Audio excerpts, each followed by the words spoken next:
Assalamualaikum warahmatullahi wabarakatuh. Salam pembelajar teman-teman semua, khususnya untuk teman-teman semua kelas 6 SD. Kita akan membahas soal PTS, penilaian tengah semester 2, yaitu pelajaran PAI dan Budi Pekerti. Jangan lupa teman-teman semua share video ini sebanyak mungkin ke grup kelasnya, grup sekolahnya, atau grup apa saja, agar teman-teman yang lain bisa ikut belajar di channel YouTube Haik Insting. Oke, sekarang kita langsung ke soal nomor 1, pendidikan agama Islam. Salah satu ayat dalam surah Al-Maidah menjelaskan tentang adanya perjanjian. Nama lain dari Al-Maidah yaitu titik-titik. Nah, di materi pertama, bab pertama itu di semester 2 menjelaskan tentang surah Al-Maidah. Surah Al-Maidah ayat kedua dan ketiga. Ya, dan juga surah Al-Hujurat ayat 12 dan 13. Nah, teman-teman harus memahaminya. Nah, nama lain dari surah Al-Maidah yaitu Al-Uqud. Nah, jadi nama lainnya adalah Al-Uqud. Ya, jadi jawabannya A. Oke. Oke, sekarang kita lanjut ke soal nomor 2. Surah Al-Maidah turun setelah Nabi Muhammad SAW hijrah dari kota Mekah ke kota Madinah. Maka dari itu surah ini termasuk golongan surah titik-titik. Berarti Nabi Muhammad waktu itu ya posisinya ada di mana? Ada di Madinah. Maka karena Nabi Muhammad pada waktu itu posisinya berada di Madinah, berarti turun di kota Madinah. Ya, maka termasuk ke dalam surah Madaniyah. B jawabannya. Ya. Oke, sekarang kita lanjut ke soal berikutnya nomor 3. Dalam surah Al-Maidah memuat kisah pengikut-pengikut setia Nabi Isa alaihi salam yang meminta Nabi Isa alaihi salam untuk menurunkan hidangan makanan dari langit bagi mereka. Pengikut-pengikut setia Nabi Isa alaihissalam tersebut dinamakan kaum titik-titik. Nah, dalam surah Al-Maidah itu betul dijelaskan tentang bahwa pengikut Nabi Isa ini meminta bahwa kepada Nabi Isa untuk menurunkan hidangan dari langit. Ya, yang dimana pada waktu itu Allah menurunkan diantaranya ada roti, ada buah delima, ya, dan lain sebagainya yang diturunkan kepada kaumnya Nabi Isa alaihi salam. Kemudian ketika setelah turun ternyata kaumnya Nabi Isa ini mereka tidak mau memakan terlebih dahulu. Ya, tidak mau memakan hidangan yang turun dari langit. Ya, kenapa? Karena mereka menginginkan Nabi Isa terlebih dahulu lah yang memakan hidangan tersebut. Akan tetapi Nabi Isa alaihissalam kemudian memanggil orang-orang yang sedang sakit, orang-orang yang fakir, dipanggillah. Setelah dipanggil, kemudian orang-orang yang memakan terlebih dahulu itu, yang tadinya sakit, kemudian menjadi sehat, yang tadinya ada penyakit apa, kemudian sehat setelah memakan hidangan tersebut yang dari langit. Nah, mereka ini menyesal, kaum-kaum Nabi Isa ini yang meminta hidangan tersebut. Nah, siapakah kaum tersebut? Namanya adalah Hawariyun. Nah, jadi jawabannya adalah C. Ya. Oke, sekarang kita lanjut ke soal nomor 4. Wa ta'awanu 'alal birri titik-titik. Ya, lanjutkan potongan ayat di atas yaitu ini surah Al-Maidah ayat kedua. Ya, surah Al-Maidah ayat kedua. Menjelaskan tentang apa? Wa ta'awanu, ta'awun. Ta'awun itu apa? Tolong menolong. Ya, wa ta'awanu 'alal birri. Tolong menolonglah dalam kebaikan. Nah, lanjutannya apa? Wal udwan. Wa ta'awanu 'alal birri wat taqwa. Ya, wat taqwa bukan wal udwan. Jawabannya adalah wat taqwa. Wa ta'awanu 'alal birri wat taqwa. Jadi jawabannya adalah A. Ya. Oke, sekarang kita lanjut ke soal berikutnya nomor 5. Lafal penggalan surah Al-Maidah ayat kedua berikut yang berarti perintah untuk bertakwa kepada Allah Subhanahu wa taala terdapat pada lafal titik-titik. Perintah takwa pada surah Al-Maidah ayat kedua. Ya, wa ta'awanu 'alal birri wat taqwa. Kan takwa berarti yang mana takwa? Takwa. Nah, ini B. Ya, jadi jawabannya B. Takwa. Jadi takwa dalam bahasa Arab dengan bahasa Indonesia itu hampir sama penyebutannya ya. Penyebutannya sama. Bertakwa, takwa dalam bahasa Arabnya takwa sama dalam penyebutannya. Jadi gampang ya, jawabannya B. Oke, sekarang kita lanjut nomor 6. Wala ta'awanu 'alal ismi wal 'udwan. Nah, ini masih tentang surah Al-Maidah ayat kedua, tentang tolong menolong. Arti penggalan surah Al-Maidah ayat 2 di atas adalah, nah ini wala. Nah, ketika ada kata la, berarti ini larangan. Ya, ini adalah larangan. Berarti dilarang, tidak boleh. Nah, atau jangan. Kita lihat jawabannya. Yang mana yang berupa larangan? Nah, kita lihat di sini udah jelas yang B. Ya, jawabannya yang B. Jangan tolong menolong dalam berbuat dosa dan pelanggaran. Jadi ketika ada kata la, nah la seperti ini berarti itu artinya adalah larangan atau jangan atau tidak boleh. Ya, jadi kata kuncinya lihat saja teman-teman depannya. Ketika ada wa itu ada dan, ketika ada la itu larangan. Ya, larangan atau tidak boleh. Jadi jawabannya adalah yang B. Jangan tolong menolong dalam perbuatan dosa dan pelanggaran. Oke, sekarang kita lanjut ke soal nomor 7. Berarti nomor 6B ya. Nomor 7, innallaha syadidul titik-titik. Lanjutan penggalan ayat di atas yaitu titik-titik. Nah, ini masih surah Al-Maidah ayat kedua. Ya, yang tadi yang ta'awanu. Nah, ini wa ta'awanu 'alal birri wa taqwa wa la ta'awanu 'alal ismi wal 'udwan wattaqullah innallaha syadidul iqab. Berarti jawabannya adalah D. Nah, nanti teman-teman dihafalkan ya. Ta'awanu wa ta'awanu 'alal birri wa taqwa wa la ta'awanu 'alal ismi wal 'udwan wattaqullah innallaha syadidul 'iqab. Sedikit ya, tidak nyampe 2 baris. Nah, jadi harus hafal ya. Oke, sekarang kita lanjut ke soal nomor 8. Akhlak dibagi menjadi 2, yaitu akhlak terpuji dan akhlak tercela. Bagi setiap muslim harus memiliki akhlak terpuji atau akhlak mulia. Salah satu contoh akhlak terpuji yaitu titik-titik. Berarti yang ditanyakan adalah akhlak terpuji. Oke, kita cek yang A. Bekerja sama menyontek. Nah, menyontek itu bukan terpuji, tapi salah ya, buruk, tercela ya. Kita cek yang B, menolong teman untuk bisa membolos sekolah. Nah, membolos ya salah. Ini bukan akhlak terpuji ya. Kita cek yang C, mengejek teman. Nah, ini mengejek teman juga termasuk akhlak tercela ya, bukan terpuji, salah. Kita cek yang D, meminjami teman yang tidak membawa pensil. Nah, ini jawabannya D. Berarti jawabannya D, termasuk contoh akhlak terpuji atau akhlak mulia. Oke, sekarang kita lanjut ke soal nomor 9. Akhlak tercela merupakan kebalikan dari akhlak terpuji, sehingga sebagai umat muslim sebisa mungkin harus kita hindari. Salah satu contoh akhlak tercela yaitu titik-titik. A. Membantu teman yang kesulitan dalam menghafal. Ini bukan akhlak tercela ya. Ini akhlak terpuji. Nah, ini akhlak terpuji ya. Akhlak terpuji. Kita cek yang B, bekerja sama dalam menyelesaikan tugas kelompok.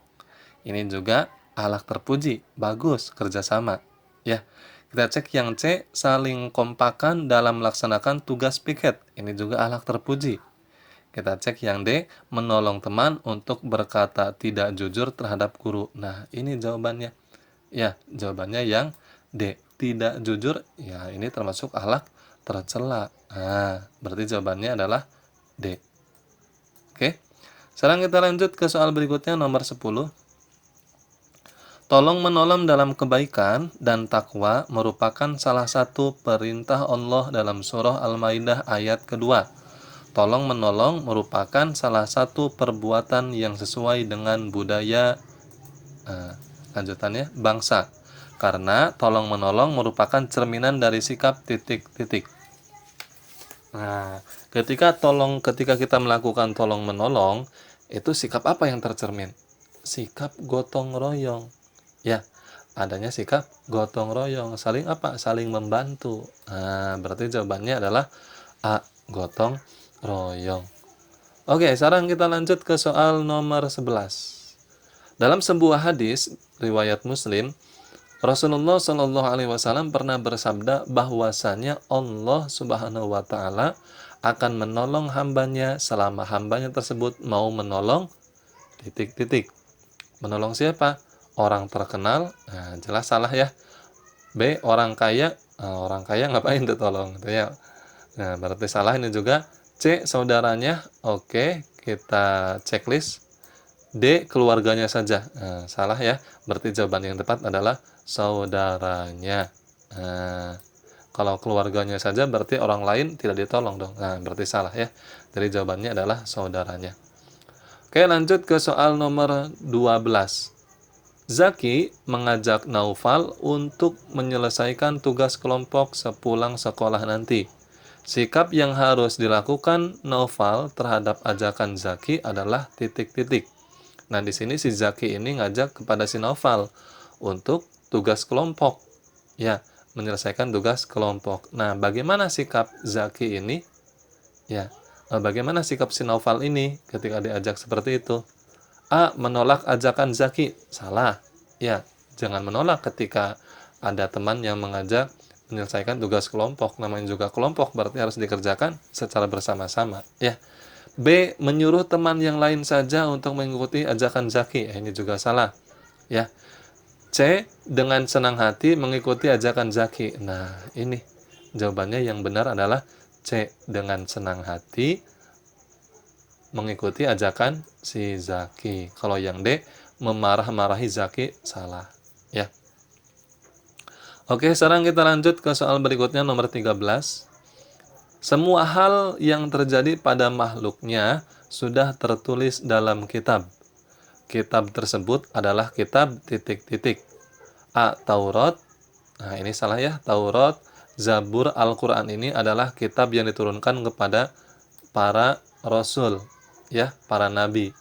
Nah, sedangkan kitab yang sudah tertulis untuk setiap makhluknya itu yang ditulis oleh Allah Subhanahu wa taala, apa namanya? Lauhil atau Lauh Mahfuz. Nah, jadi jawabannya adalah D. Ya, kitab ini kalau menurut para ulama panjang kertasnya itu antara bumi dan langit dan ditulis dari nur atau cahaya. Nah, ya, itu namanya kitab Lauhul Mahfuz. Ya, Lauh Mahfuz. Oke, sekarang kita lanjut nomor 14. Rukun iman ada 6. Iman kepada qada dan qadar merupakan rukun iman yang titik-titik. Nah, ya, ini rukun iman. Teman-teman hafal rukun iman? Ya, rukun iman itu ada 6. Jadi harus dihafalkan ya. Yang pertama kepada Allah, antumina billahi wa malaikatihi. Yang kedua kepada malaikat, wa kutubihi. Yang ketiga kepada kitab Allah, wa rusulihi. Yang keempat kepada rasul Allah, wa bil yaumil akhiri. Yang kelima kepada hari akhir atau hari kiamat, wa bil qadari. Yang keenam kepada qada dan qadar.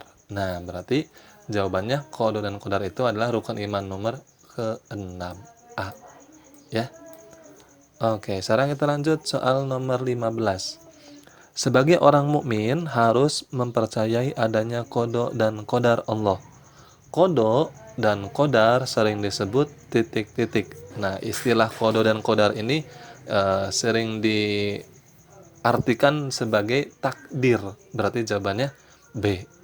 Ya, sering diartikan dengan takdir. B jawabannya. Oke, sekarang kita lanjut soal nomor 16. Di awal tahun 2020 ini, Jakarta mengalami bencana banjir bandang karena curah hujan yang tinggi dan luapan air sungai yang sangat besar. Sebagai seorang yang beriman dalam menghadapi musibah, sebaiknya sikap kita titik-titik.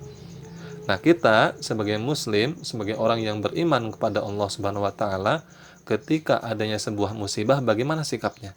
bersabar. Jadi jawabannya adalah B, bersabar. Ya, kalau putus asa salah, ini sikap buruk, tercela. Susah juga salah. Bahagia ya bukan bahagia ya.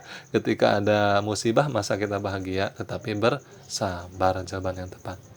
Oke, sekarang kita lanjut ke soal nomor 17. Takdir yang tidak dapat dielakkan lagi dan pasti terjadi menimpa setiap orang merupakan pengertian dari titik-titik. Jadi takdir itu kan ada dua. Satu, takdir mubrom. Dua, takdir mu'alak. Nah, takdir mubrom itu apa? Takdir mubrom itu takdir yang tidak dapat dirubah. Seperti kematian, ya kemudian jenis kelahiran, jenis kelamin, ya ketika lahir itu udah bisa dirubah. Nah, itu takdir mubrom. Yang kedua ada takdir mu'alak. Mu'alak itu apa? Bisa dirubah. Seperti kebodohan, kecerdasan, kemudian kemiskinan, kekayaan. Ya, itu masih bisa dirubah. Nah, itu namanya takdir mu'alak. Nah, di sini takdir yang tidak dapat dielakkan atau tidak dapat dirubah berarti. Berarti yang mana? Mubrom. Nah, takdir yang tidak dapat dielakkan atau tidak dapat dirubah. Artinya ini ya, tidak dapat dirubah. Oke, sekarang kita lanjut soal nomor 18. Doni tekun belajar karena bercita-cita ingin menjadi dokter. Sikap yang dilakukan Doni termasuk dalam takdir titik-titik. Nah, tadi sudah dijelaskan pada nomor 17 ya. Ketika tentang usaha dalam belajar berarti itu untuk merubah agar seorang menjadi cerdas. Nah, itu namanya takdir yang bisa dirubah. Ya, ketika tadinya bodoh, tadinya tidak bisa apa-apa, tidak bisa menghitung, tidak bisa membaca, kemudian karena sungguh-sungguh dalam belajar sehingga dia menjadi pintar. Itu namanya takdir yang bisa dirubah atau takdir mu'alak. Jadi jawabannya adalah B. Nah, ya. Oke, sekarang kita lanjut ke soal nomor 19. Berikut ini merupakan contoh dari kodo, yaitu titik-titik. Nah, kodo, ketetapan Allah. Ya, kalau qadar itu kan ukuran artinya ya secara bahasa. Kalau kodo itu ketetapan Allah yang diberikan kepada setiap makhluk sebelum azali.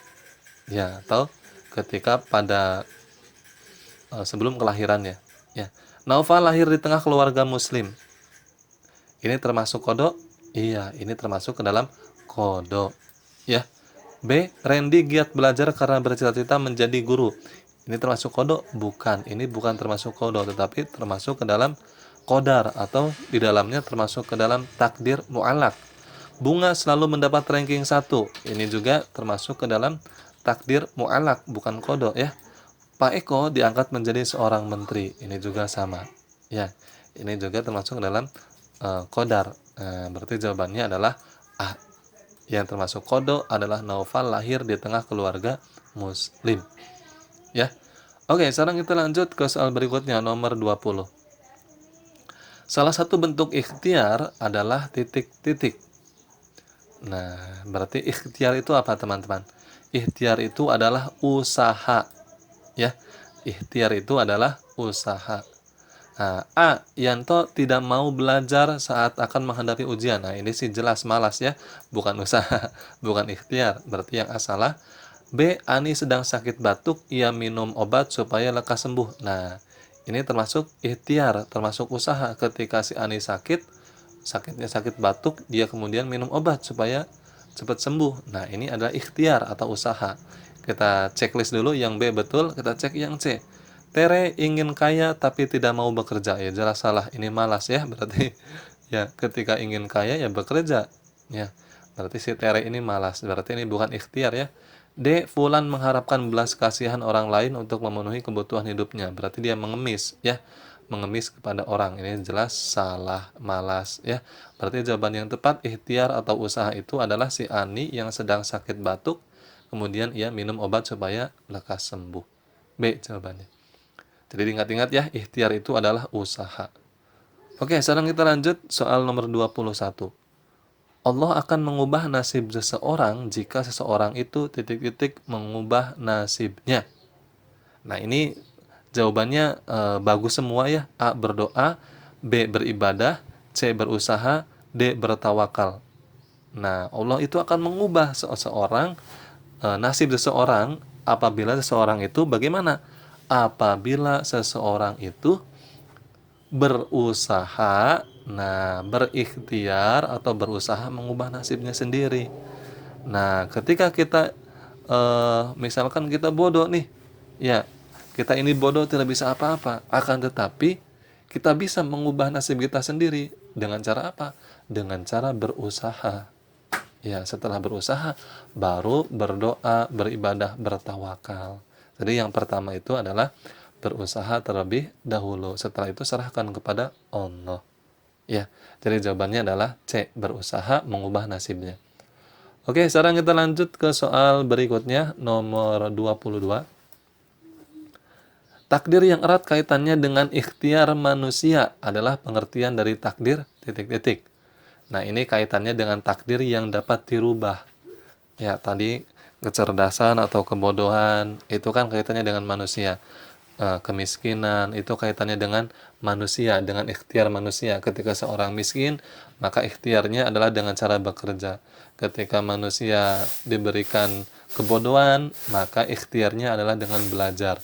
Maka ini erat kaitannya dengan pengertian takdir mu'alak, yaitu takdir yang dapat dirubah. Ya. Oke, jadi jawabannya D. 23. Ketentuan Allah yang terjadi sejak zaman ajali. Nah, ini tadi. Ya, ini ketentuan Allah itu apa tadi? Pengertian dari qada. Ya, ketentuan Allah itu pengertian dari qada yang terjadi sejak zaman azali. Nah, azali itu apa? Sebelum kelahiran kita. Jadi Allah itu sudah memberikan ketentuan kepada kita sebelum kita lahir atau pada zaman azali. Ya. Oke, sekarang kita lanjut ke soal nomor 24. Dalam meraih sebuah tujuan, manusia diwajibkan untuk berusaha, kemudian berdoa dan hasilnya diserahkan atau disandarkan kepada Allah Subhanahu wa taala. Berserah diri kepada Allah dinamakan titik-titik. Nah, ikhtiar itu apa tadi? Ikhtiar ini artinya tadi berusaha. Nah, kalau di sini berserah diri kepada Allah. Ya, berarti ikhtiar salah. Karena ikhtiar ini artinya berusaha. Tawakal. Tawakal itu apa? Menyerahkan semua yang ada pada diri kita kepada Allah atau berserah diri. Nah, berarti jelas jawabannya adalah tawakal, berserah diri atau menyerahkan semuanya kepada Allah. Jadi jawabannya B. Kalau prasangka, ya jelas salah ya, berprasangka atau menuduh. Ya. D. Suuzon juga salah, ini prasangka buruk. Jadi jawabannya adalah B. Ya.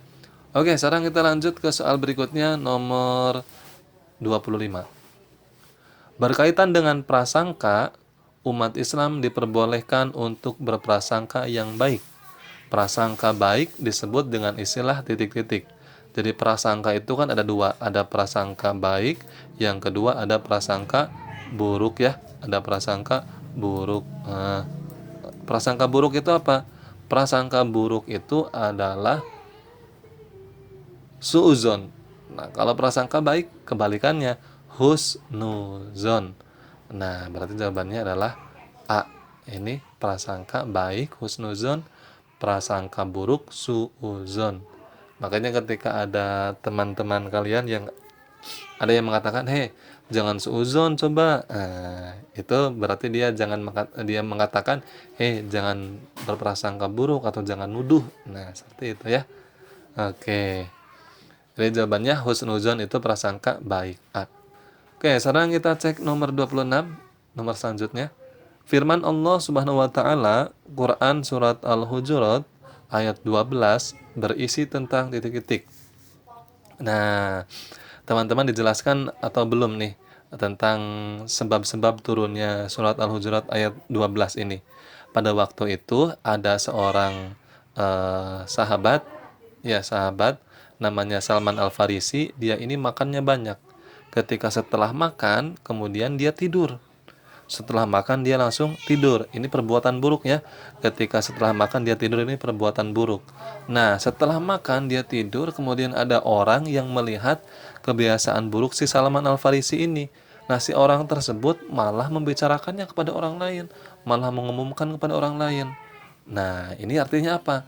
Larangan bahwa kita dilarang berperilaku tercela, gibah atau membicarakan orang lain atau membicarakan keburukan orang lain. Jadi jawabannya adalah C, larangan berperilaku tercela, gibah.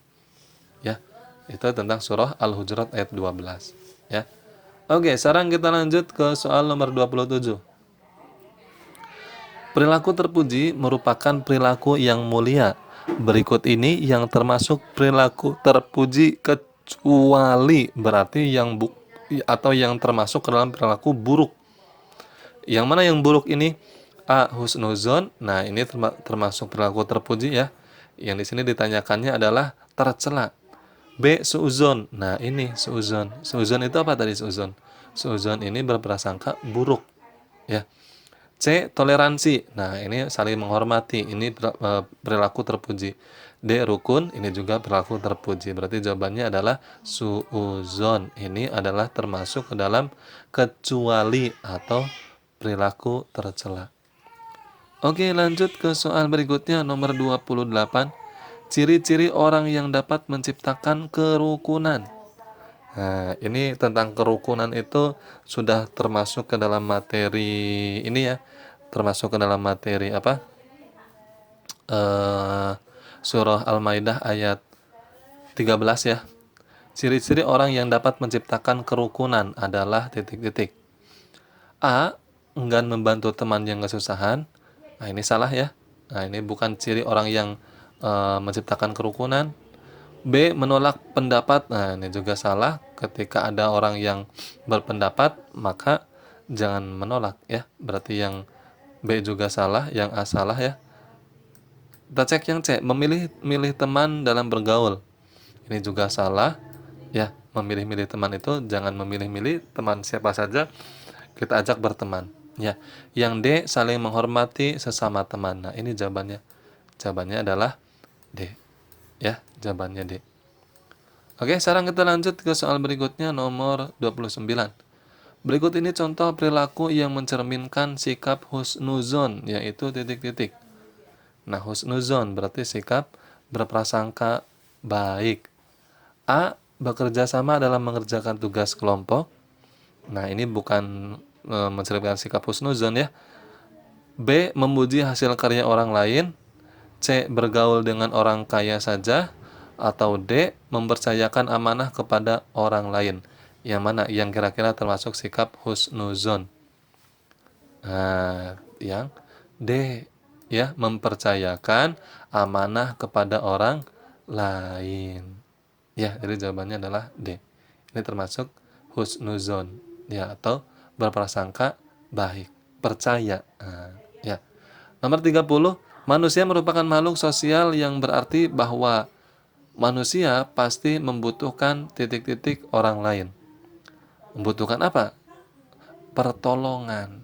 C jawabannya. Ya. Oke. Sekarang lanjut ke soal nomor 31. Perumpamaan bagi orang yang suka menggunjing orang lain adalah bagaikan memakan bangkai saudaranya yang telah mati. Nah, berarti jawabannya adalah C, bangkai. Ya. Oke, nomor 32. Ketika ada seseorang yang bersin lalu mengucapkan alhamdulillah, maka yang mendengarnya menjawab titik-titik. Apa? Iya, ketika orang yang bersin misalkan haji. Nah, orang yang bersin ini mengatakan alhamdulillah. Kemudian orang yang mendengarnya bagaimana jawabannya?